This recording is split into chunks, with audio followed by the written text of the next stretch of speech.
Hi friends, welcome back to my channel. Last video में हम लोग ने जो फॉर्मूला लिस्ट बनाया, जो केसेस सीखे, उसमें से कुछ क्वेश्चंस अभी हम लोग सॉल्व करेंगे। A body is pushed with just enough force to start it moving across the floor. बस अब इसमें बहुत ही इंपॉर्टेंट डेटा दिया हुआ है हम लोगों को कि it is just enough force to start, मतलब मैंने फ्रिक्शन फोर्स को ओवरकम करना है, उतना फोर्स लगा दिया है और बॉडी स्टार्ट हो चुका है मोशन में। And same force continue to act afterward, मतलब ये कंटिन्यू लग रहा है। तो जब बॉडी मोशन में आ गया तो अब फ्रिक्शन चेंज हो गया और स्टैटिक से काइनेटिक में बदल गया। इसके लिए हम स्टैटिक जितना फोर्स लगाएंगे तो बॉडी मोशन में रहेगा। What the acceleration produced in the body if mu s and mu k इतना है। तो लास्ट वीडियो में थोड़ा सा रिवाइज करो, हमने सेकेंड केस जो बनाया था उसमें एक्सेलरेशन का फॉर्मूला लिखा था मैंने g into mu s minus mu के, दैट्स इट। तो g अगर 10 लेते हैं, 0.5 minus 0.4 that is 10 into 0.1, answer 1 metre per second square.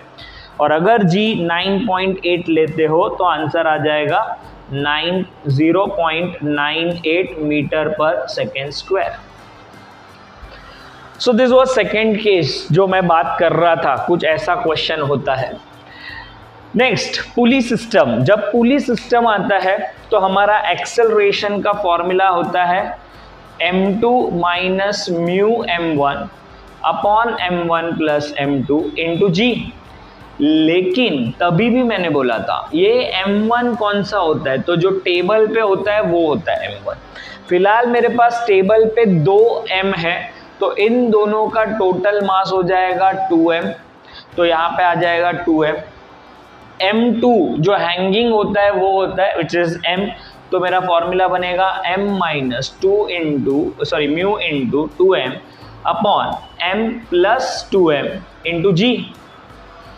I'll take m common from this, so it become 1 minus 2 mu upon नीचे आ गया 3m into g. This m got cancelled. 1 minus 2 mu upon 3 into g. This is the answer. तो अगर technique जो मैंने दिया है वो अगर आपको याद है तो काम फास्ट होगा। अदरवाइज जो बाकी लोग होते हैं वो FBD इक्वेशन बनाएंगे, ये करेंगे, वो करेंगे, अपना काम फास्ट है। Now second, heavy uniform chain. जैसे ही चेन आया है मैं सोचूंगा मेरे पास दो फॉर्मूला है, म्यू पूछा होगा तो म्यू का value hanging length upon length on the table, या तो फ्रैक्शन ऑफ लेंथ पूछा होगा। अभी इसमें ढूंढना क्या है, find maximum fraction length of the chain, ये ढूंढना है अपने। अब ये ढूंढने का फॉर्मूला मैंने दिया है L by L is equal to mu upon mu plus 1।